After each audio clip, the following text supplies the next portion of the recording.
and to the republic for which it stands, one nation, under God, indivisible, with liberty and justice for all.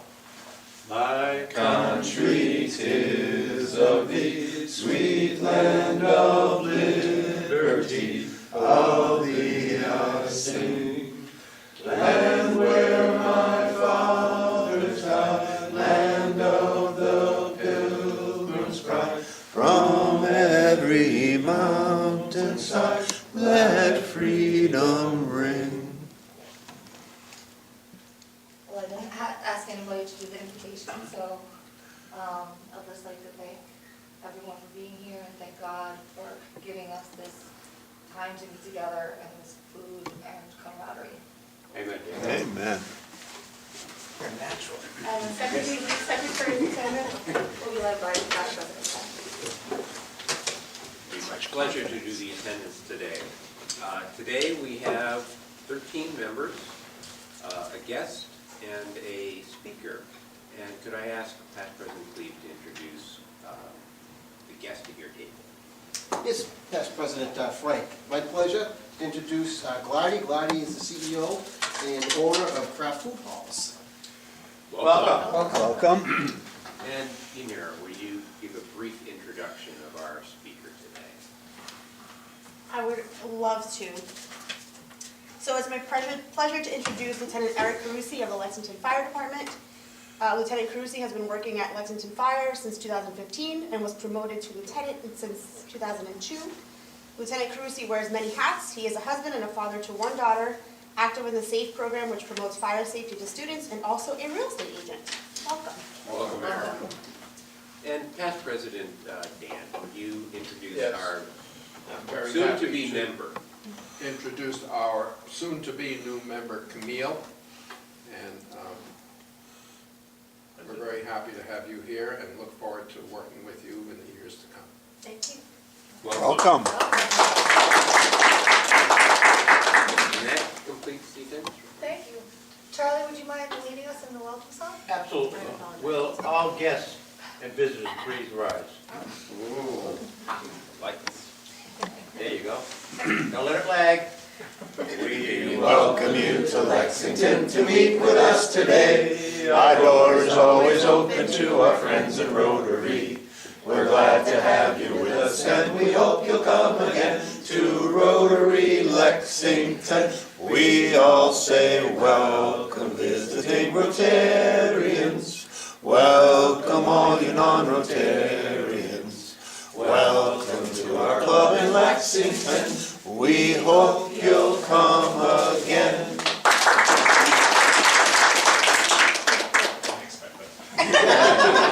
If you join, you can sing too. That's a good voice. Okay, well, it's time to start off with fines and happy dollars. I'll just start off with 10 happy dollars. I'm happy to be leading the meeting today for President Veronica. I'm happy that all you guys are here, and I'm excited to be inducted in the member. Awesome. Anybody else want to? I had the Adventuresome Sports Weekend. My daughter was down in Myrtle Beach with my wife. I was in Philadelphia with my son for his first national lacrosse game. He played teams from, well, on his team there was a kid from Texas, 2 from Florida, 4 from Georgia, like 5 from around New Jersey area, and then 5 New England kids, and they all came down and went 3-1. And are in second place in their division right now with another tournament right after Christmas. Oh, awesome. Congratulations.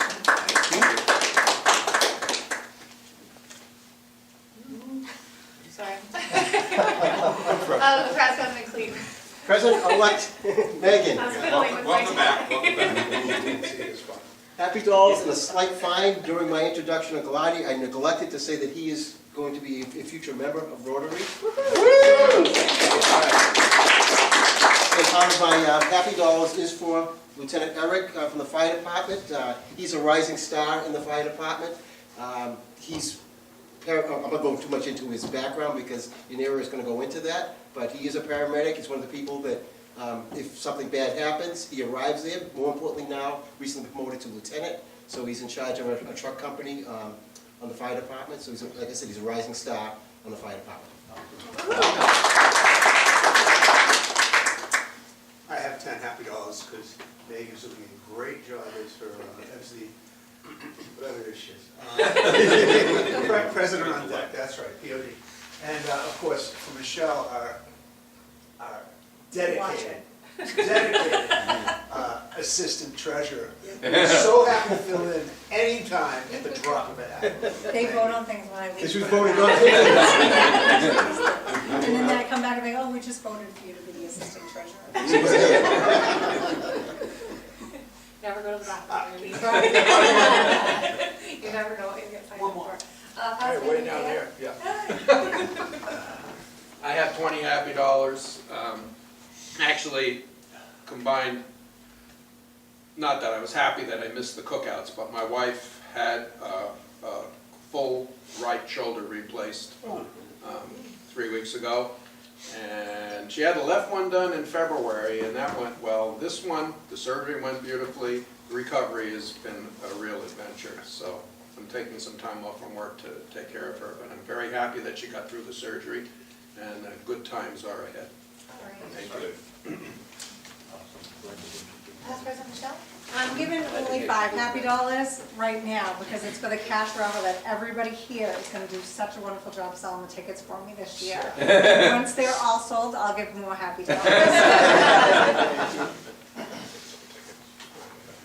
All right, if that isn't, if nobody has any other happy dollars, it's a good segue to get back up and tell us a little more about the cash raffle. Okay, so the cash raffle is going to be here on November 18th. There's 300 tickets to sell. I think I've handed out 150 so far. I have 150 still in hand. I haven't taken any myself yet,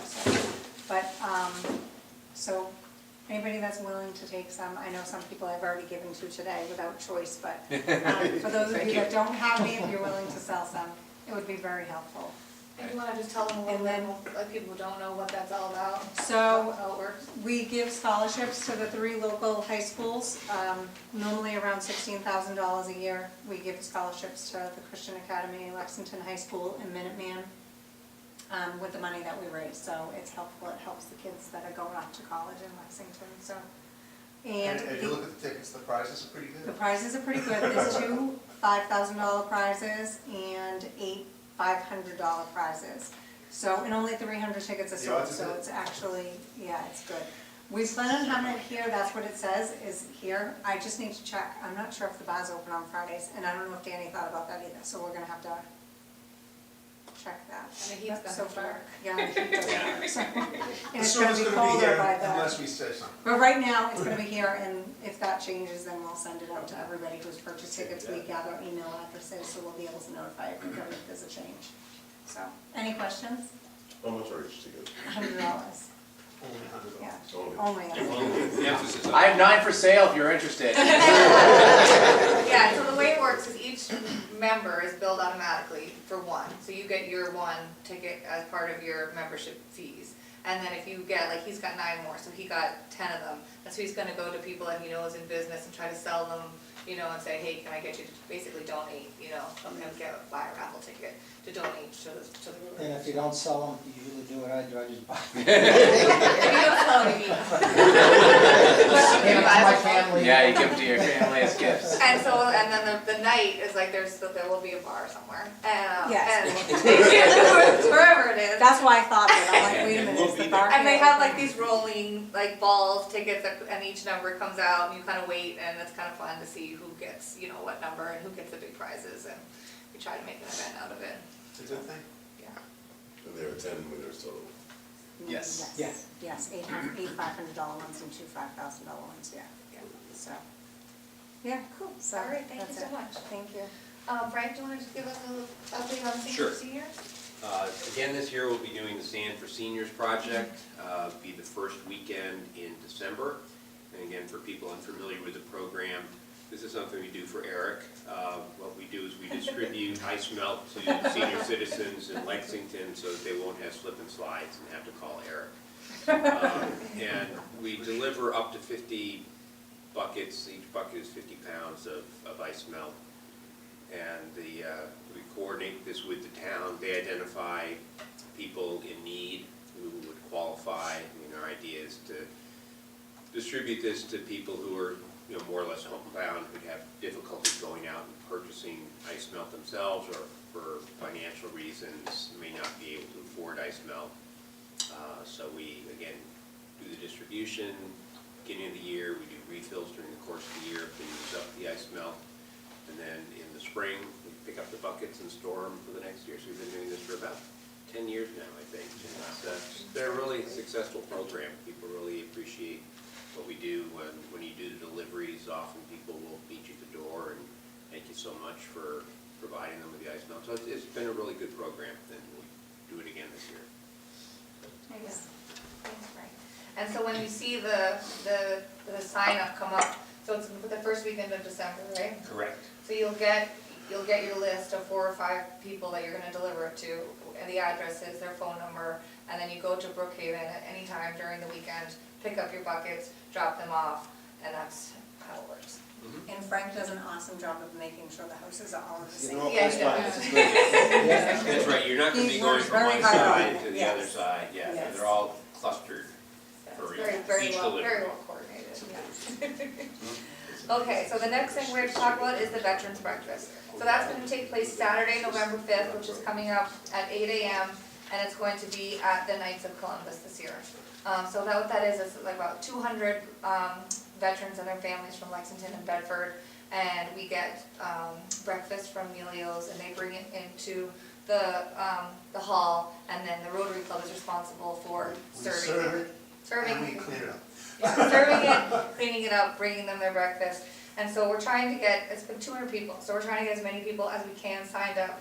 So far, I have Jim Shaw, Maggie, Bill Cassell, Steve Kirkland, me, Alan, Frank, and Dan Buza, so 8 people. And you're gonna have me as well. Okay, Thanks. great, so I'll be on it. all right, awesome. So we'll send out the sign up again this week, and if anybody is available and wants to participate, please sign up. It's gonna be fun, it'll be way more fun if we have a lot of people. And we're not stressed. What, the 8th? It's the 5th, Fifth. so Saturday, November Saturday, 5th. So not this Saturday, so it's like three Saturdays We away. need to think ahead of time and maybe get some things to put syrup and stuff in, because last year we had to wash all those containers. I say we get stuff that just gets thrown in the trash, so we need to think about, I don't know, so let's look Somebody's into buying it. We'll have a preliminary. Because I was there until the end doing dishes, it wasn't fun. Okay, Yeah. all right. Uniform of the day? Excuse me? Uniform of the day? White shirt, black pants, white pants, shirts. and white shirts. Yep. So everybody knows.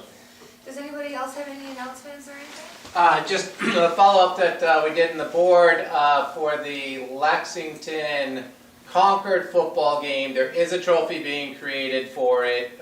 Somebody beat us to the punch. I'm not sure if it's Concord Rotary or us. Once we figure it out, we'll try and help support it financially. But there will be a trophy at this year's game, and hopefully we can get it for our joint meeting with the Concord Rotary to kind of have it up front during that one. So we're trying to work on where the trophy is and who got it. But Concord didn't really know anything about it right away either, so, or at least one of the members didn't, so. There was a picture of it, it looked sweet. I know, it was really nice, yeah. Hopefully we can win it. Yeah. Okay, does anybody else have anything they want to add? Any announcements? All right, well, at this point, we'll do the weekly raffle. Weekly raffle. Alan will lead us with that. Blue tickets, magnificent prizes, Ooh, it was- donated by Eagle Bank, Enterprise Bank, Alex, and Dan Olson. So, blue tickets, last 4 numbers, 8773. Oh, that's great. All right, congratulations, treasurer. Yes. Yay, Want Michelle. that Eagle Bank cup? Get something for me to win. Eagle Bank Cup. I'm gonna take this in honor of Jack Maloney. That's nice. You're gonna Next choose- ticket, 8813. Right here. All right. Nice. Choose, please. Next ticket. Gravel these. 8812. Oh, yeah. Anybody? You know, it's low, it's low on that one. Glady, please. Oh, okay. Next, holy kidding me? I just mixed Come on. 8811. Right here. There you There go. you go, young lady, go get some. Oh, thank you. At last, at least. 8808. Lucky guy. That includes our.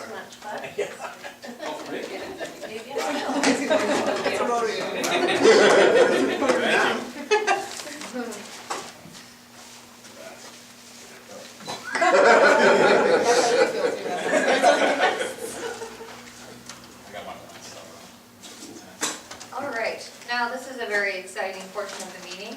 We are going to induct our new member, Camille Sharamataro. Could you please come up?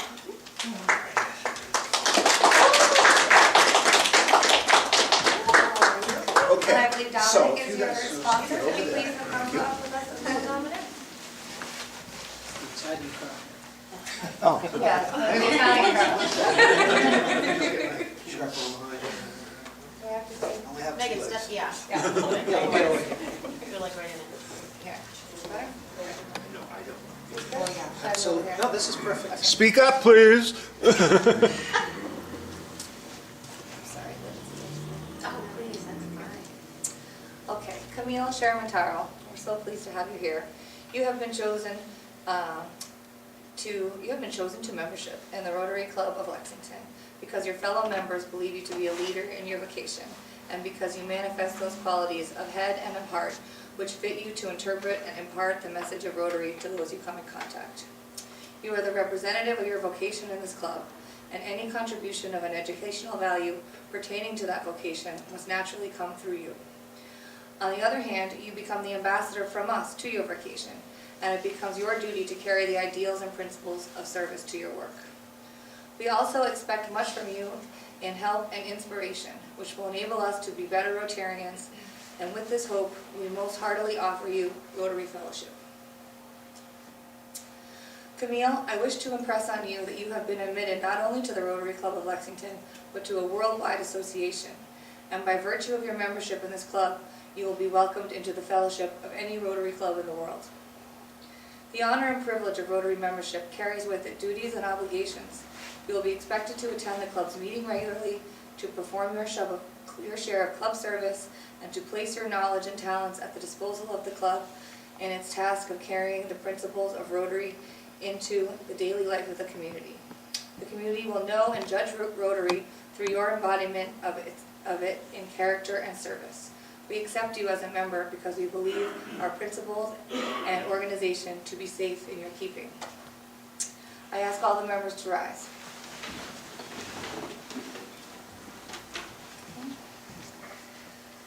Camille Sharamataro, it is now my distinct pleasure, in the name of the Rotary Club in Lexington, I now formally admit you to membership in this club and ask that your sponsor affix to your label our emblem.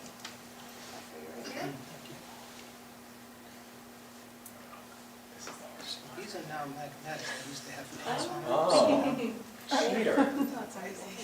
It's a strong magnet. There you There go. we go. Congratulations. Congratulations.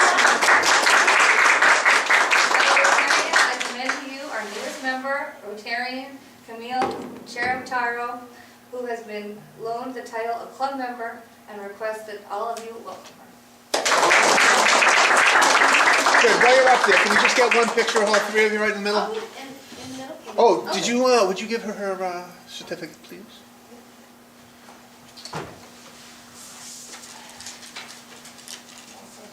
Certificate, and you're welcome. Oh, great, thank you. And Rotary. Good, all right. Thank you, guys. Thank you, welcome. Thank you. All right, excellent. Moving along, Yadira is going to introduce our fabulous guest speaker that we're lucky to have today. Today, we're going to welcome Lieutenant Eric Carusi of the Lexington Fire Department, who will be talking to us about the training of how to become a firefighter or a paramedic, the various response calls you can get on a given day while being a firefighter, and the challenges and benefits of being a first responder. Welcome. Thank you, everyone. I'll address the elephant in the room. yesterday I was working and we got called for a smoke alarm activation here, and there was an issue with the oil furnace, and I was the person to physically shut off. I apologize, you can blame me for no heat, but it wasn't safe to turn it back on. So yeah, we're gonna talk a little bit about my job and what it's like to be a firefighter and paramedic and the training, but let's definitely make it a discussion, so if anyone has any questions or anything. A little bit about myself. I've been an EMT since 2013, worked for Lexington since 2015 as a firefighter paramedic. I was promoted this last spring to lieutenant. I'm a SAFE member, which is Student Awareness Fire Education, so we teach all the first graders in town. We also teach the elderly on fire safety, and just do various community fire protection outreach. I am a realtor, but I'm also, what takes the majority of my time is being a property owner to a couple multifamilies in the South Shore area. So me and my wife do that together. It's kind of like many firefighters or police, we all have second careers, so that's what takes a lot of our time. So a little bit about the training required, and this is going to be just Lexington specific because every place is different. Every town is different, whether you're in Boston or Worcester, it's going to be a little different. But for Lexington, you need to be a paramedic before getting hired. Before getting to be in a paramedic, you have to be an EMT basic. That takes about 3 months, depending how you do it, and you pass a national written. Then ideally, you work as an EMT for a little bit, and then you go to paramedic school, and that can be about 12 to 24 months, depending on how busy you want to be. That includes a classroom, hospital, and field education. You then pass a national written exam. You get your basic life support, advanced cardiovascular life support, and your pediatric advanced life support. And as I said, all Lexington firefighters have to get that. Basically, a way to liken it, because sometimes people get confused with the EMT or paramedic, is kind of like a paramedic's kind of like a nurse, and then a EMT is more of like a nurse assistant or something like that. So similar jobs, but different scope. The other thing is a paramedic is the highest level of medical care that you will receive before you go to the hospital. So prior to getting, if you get sick prior to getting to the hospital, paramedic is the highest level. I think our crews in the drug box, you have like 50-something meds that you can give, and the cardiac monitor. It's a lot to it, but it's enough to have a high level of care prior to get to the hospital. Once you are hired, though, you then go to the fire academy, which is like a paramilitary style academy. It's not by any means a military academy, but they do try to follow a similar structure. That's about 10 weeks, and that's in Stowe. Any department firefighter in this area, from Bedford to Cambridge, Arlington, is going to go to that academy. In the state, there's some exceptions. Boston runs their own academy, Worcester runs their own academy, Fall River runs their own academy. But for the most part, it's going to be that Massachusetts Fire Academy in Stowe.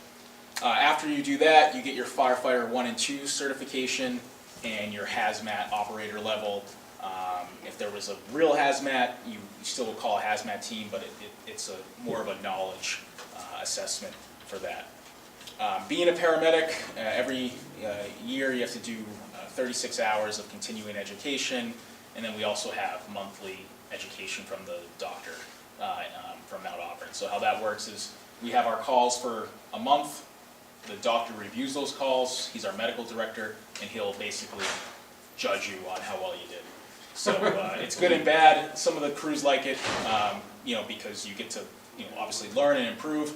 But some of our calls, it's very high pace. You might only be with a patient for 10 to 15 minutes, but then you have someone judging it for 3 hours after. So that can be a little difficult for some of the crews. But it is a benefit to learn.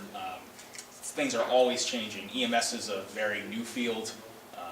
When Cleve started, he knows that it's been a lot of changes. So I've only been doing it for just about 10 years, and there's been a lot of changes in that. So it's a constantly new science. So those monthly rounds, they really try to educate you on new improvements for cardiac arrest or strokes, and tell you to use different medications or stop using that medication or stop doing this practice. So it's good overall for the patient's care.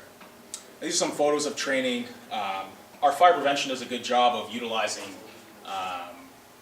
buildings in town that are vacant. So that one on the left is at the Quality Inn that they're about to tear down.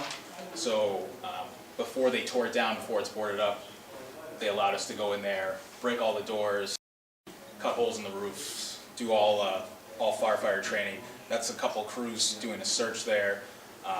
And any houses that are about to be torn down to be changed, they always let us go in as well to do training.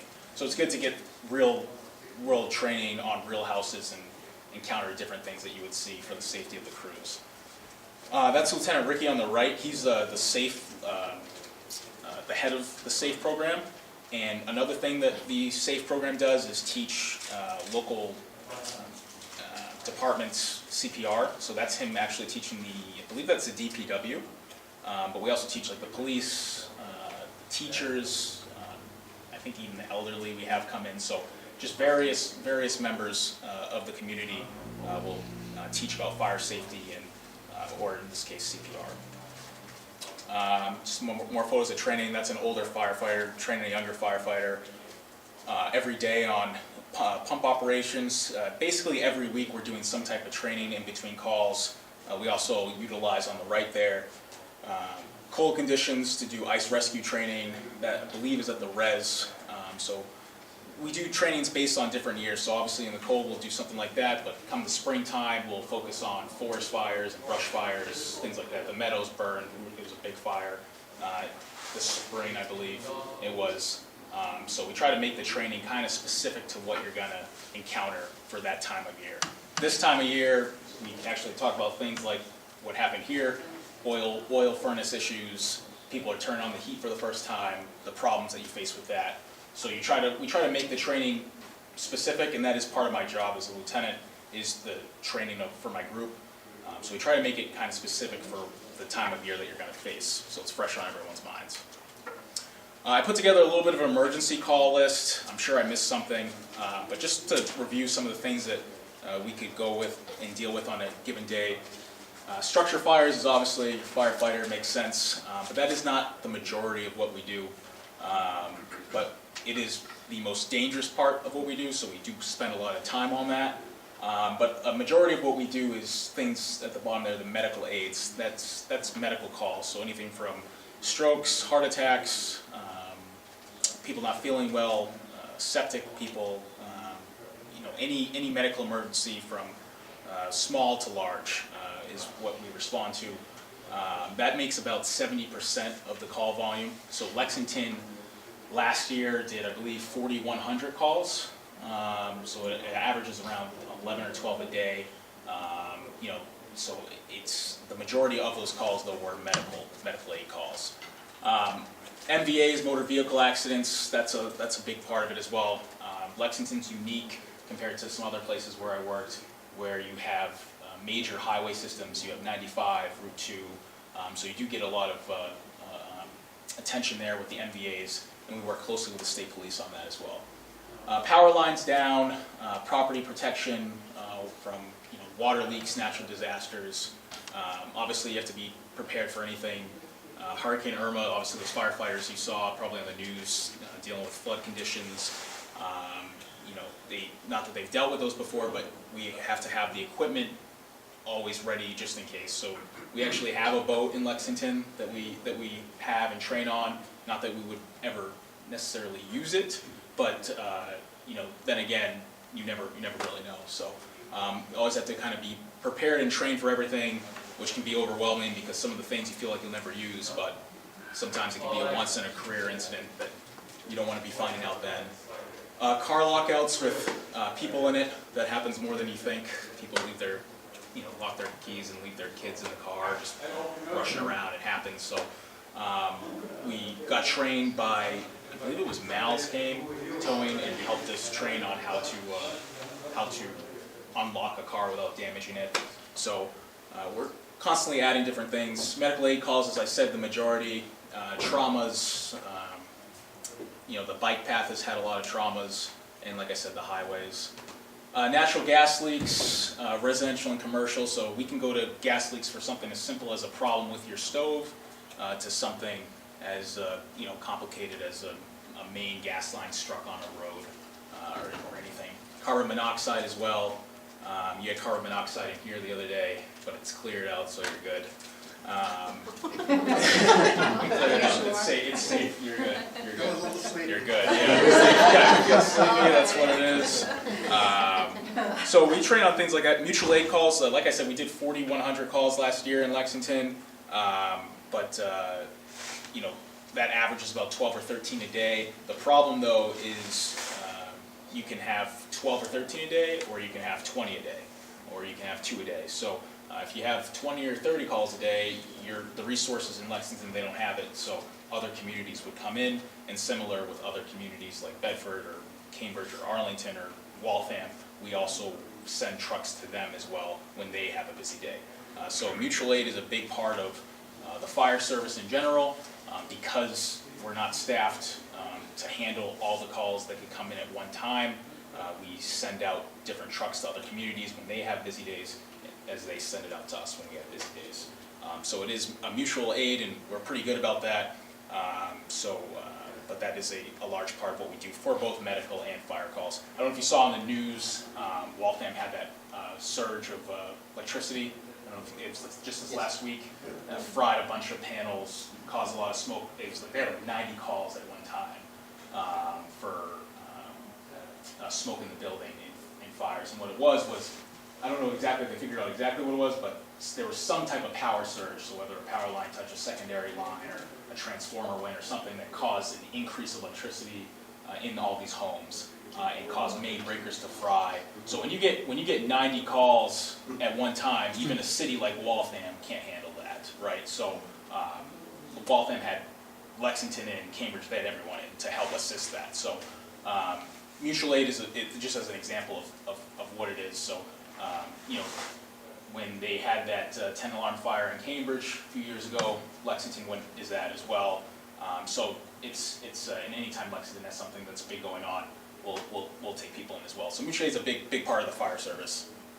Car fires, ice rescue, as you saw, and I'm sure I'm missing a bunch of stuff, but basically the notion and the joke is always that if someone doesn't know who to call, they call the fire department. We try to do our best, but it doesn't always mean that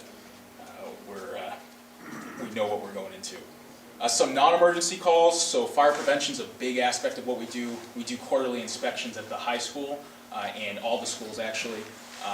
We look for make sure that they're not blocking any egress points. We also do it at businesses in town.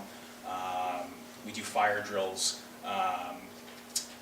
Public assist, sometimes people don't need to go to the hospital, they just need help getting up, especially in the elderly community.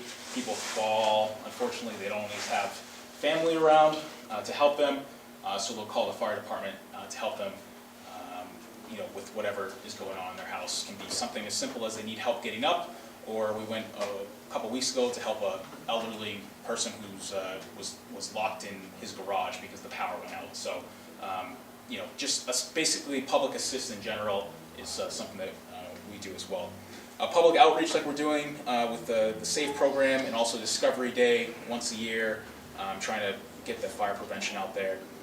False alarms, detector activations. For the common person, if their alarms go off, they don't necessarily know if everything's okay, so they'll call the fire department to be safe. So whether it's saying carbon monoxide or smoke, they'll call the fire department. So a lot of times it's just a false alarm, but we go to that a lot. Training's a big part. Like I said, every week we're doing some type of training or testing our equipment, making sure everything's running appropriately.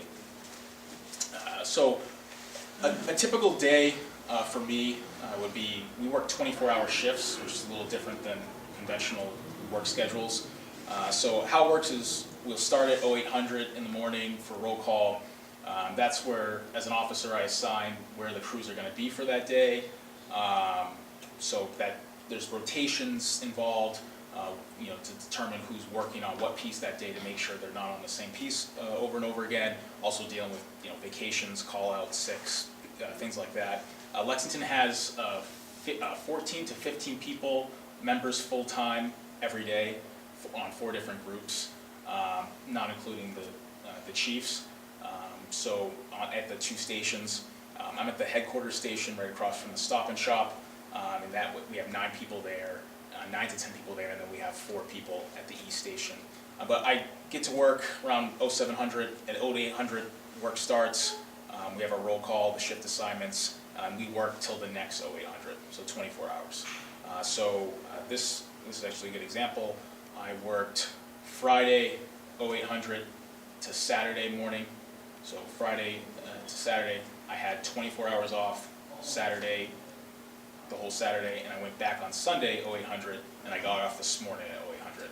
So 24 on, 24 off, 24 on, and then 5 days off, or 120 off. And it keeps rotating. The reason for that schedule is that way obviously a fire department has to be open 24/7. Doing it this way, everyone splits weekend shifts, everyone splits holiday shifts. There's no one that gets screwed on that more than others. Also, because of that, everyone has to work nights. It's always open, obviously, for calls. Doing it this way helps make it so you don't have members that just work nights or just work days.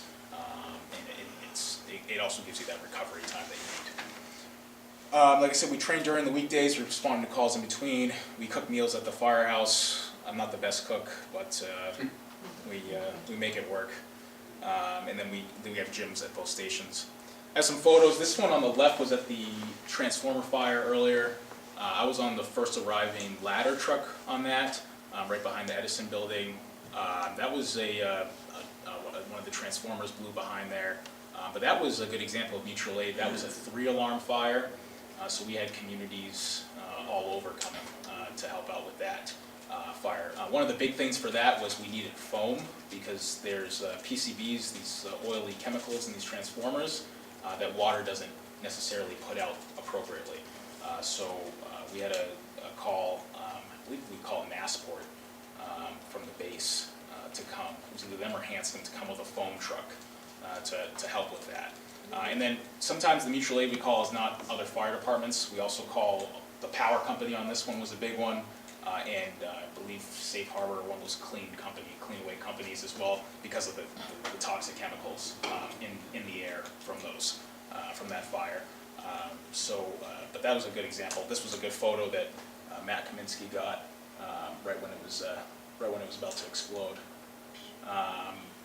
So that was one fire. Obviously, car accidents. I believe that was on Route 2.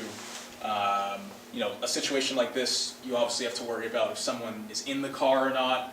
And also, we can't just go running in there. So those suits that we use for the ice rescue that you saw in the photo, those would also apply here as well. They're not designed to go underneath the water. They're designed to keep you afloat, but you wouldn't go into a swamp like that and get stuck. We would use a weather system and a tether system and have our cold weather gear on to help make sure that was unoccupied. Then again, service calls, various things. This is an elevator. Someone was trapped in the elevator. We obviously respond to that. We have elevator keys and we get training on that, on how to open the elevator in an emergency situation. And this was firefighter Caggiano opening the elevator for an occupant that was stuck. We do call the elevator company, but because we're responding first, we typically are the ones that open it. If you've ever been trapped in an elevator, it's not a fun experience. You want to be out as soon as possible. This was a car accident on 95. You can see it was pretty banged up.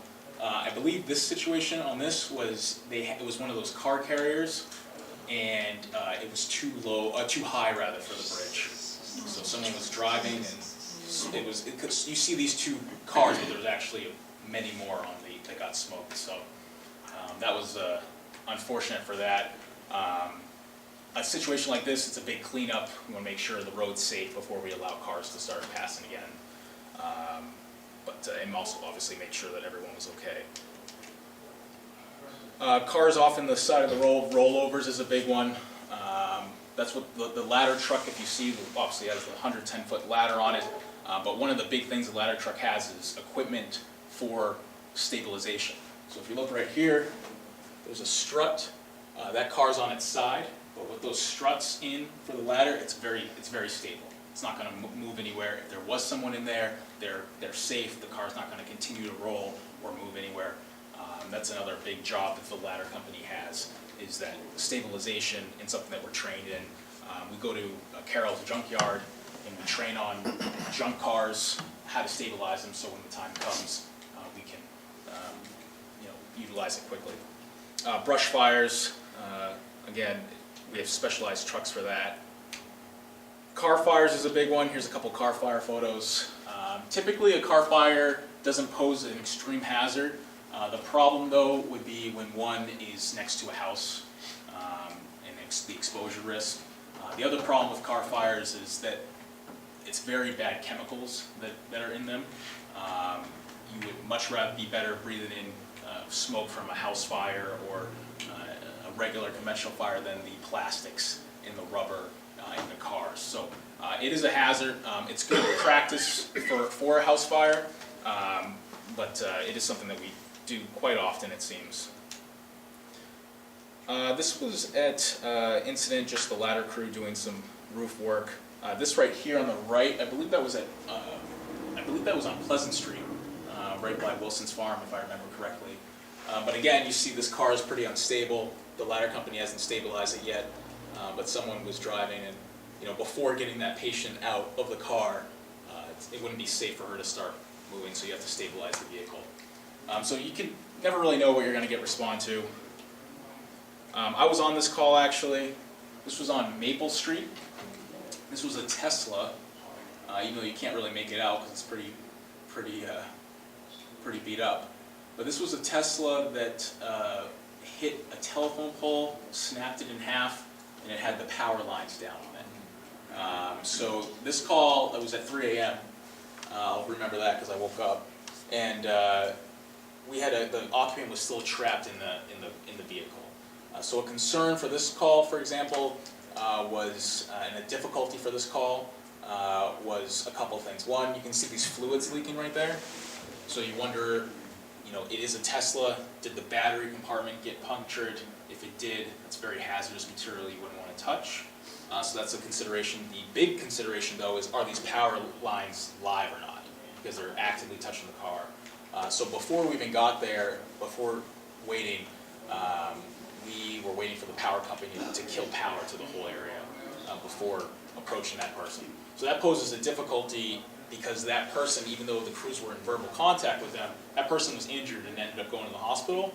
But on the other hand, there was the safety concern of the power lines, so we couldn't necessarily just start working on the car with metal equipment with these power lines. So there is some difficult situations like that arise where sometimes you want to just jump right in and go help the person, but you're going to do no good if you get hurt as well. So it was a pretty decent call. We were able to we were able to get this door open, and he was able to come out.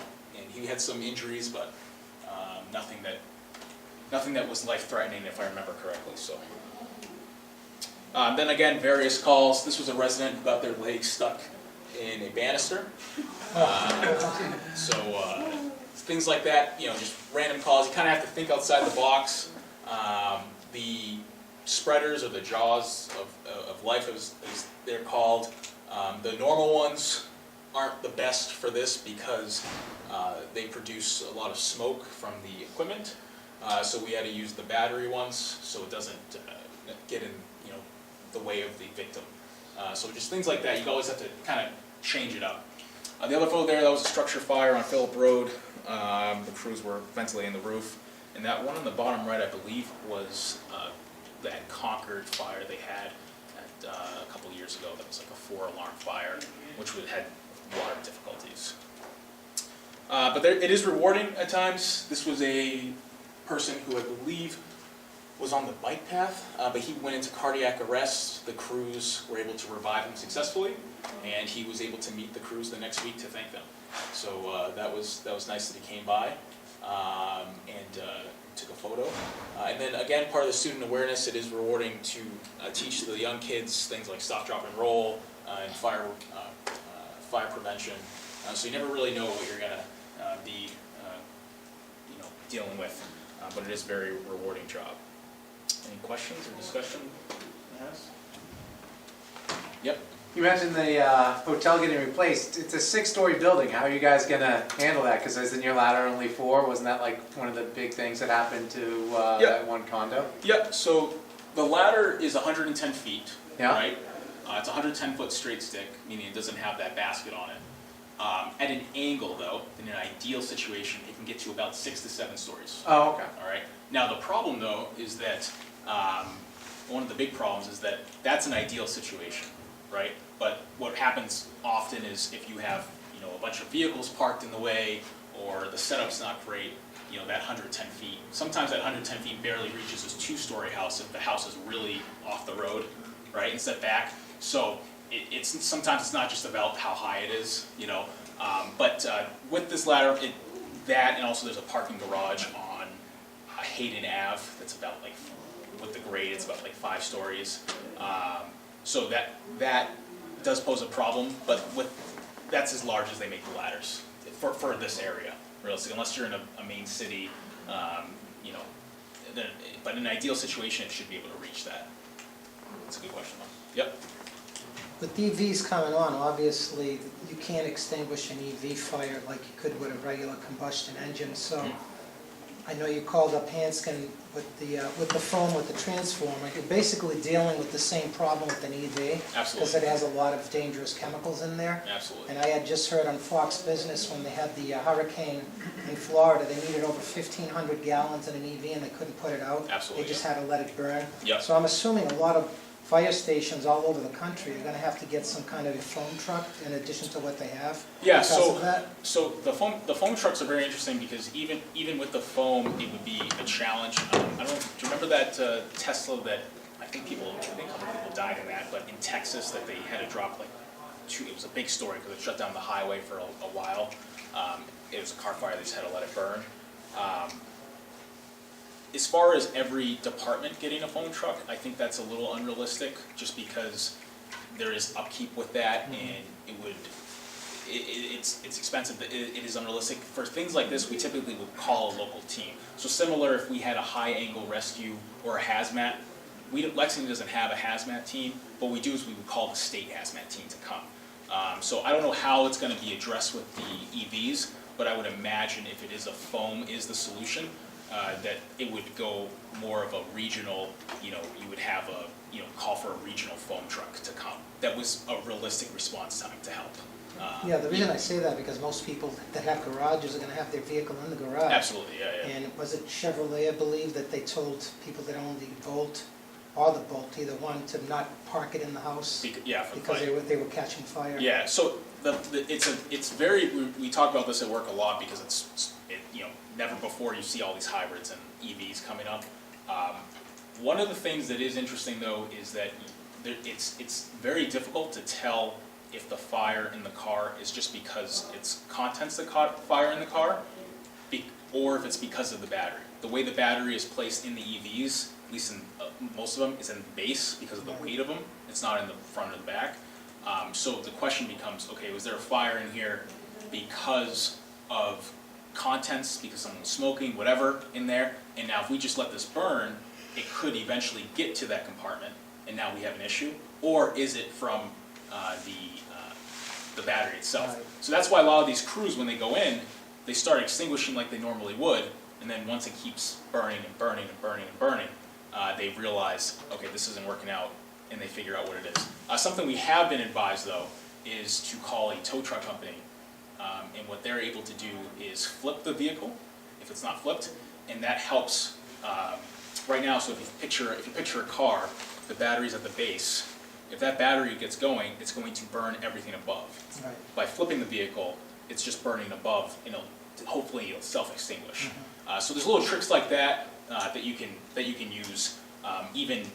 There's one example where they actually took the vehicle and dug a pit and dropped it in the caught on fire and buried it with sand. Because the way the batteries are worked, they have the nickel and the cobalt so wrapped in, unless you rip it out, you're really not going to extinguish it. So foam is a good idea, but you're still going to have that issue.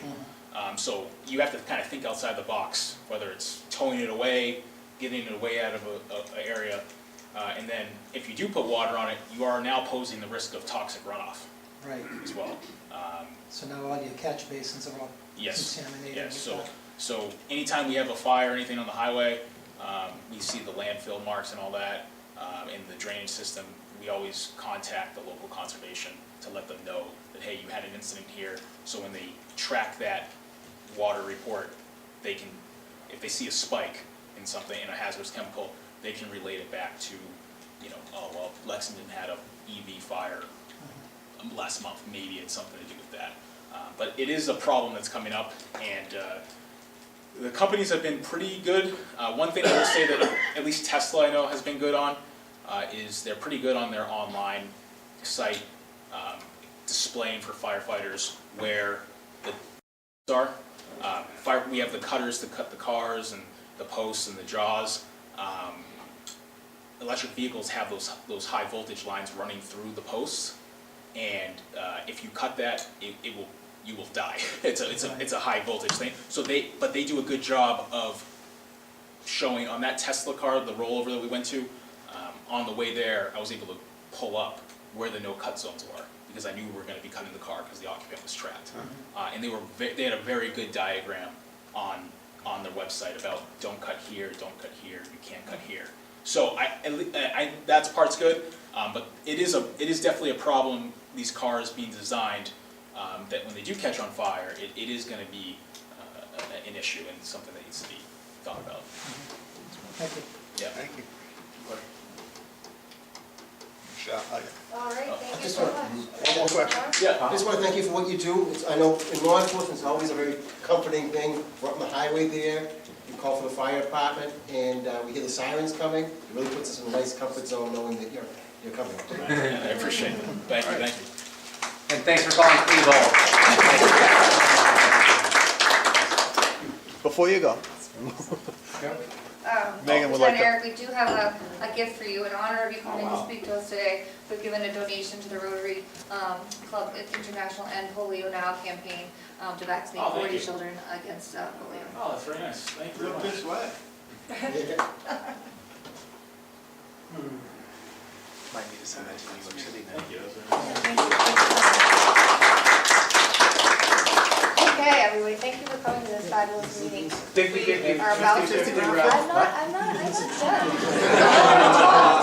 I just wanted to say thank you and how exciting it is to have so many new people with us here today. You know, it's just really exciting. And I wanted to give a shout out to Dominic for all your hard work on membership. Thank you. And now it's time for the 50-50. Hey. All right, Let's go. big tickets. That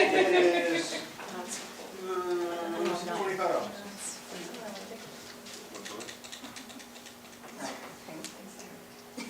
Big tickets. 4301. Yeah. What was it? Sorry. 43, Charlie? Nope. no, 4301. Yeah. Myself, back to the front. Back to the front. Oh, come on, I just put the money in my hand. Okay. Everybody, make sure you clear the table. Everybody clear the Yes, table. please throw the stuff in the trash over there. Thank you. Alan, Yes, ma'am. do you know if I put in the checking or the savings? I don't know. I don't do anything with money. Oh, Dad comes up for Well, congratulations. Welcome aboard. Thank you. Oh, yeah. Good talking.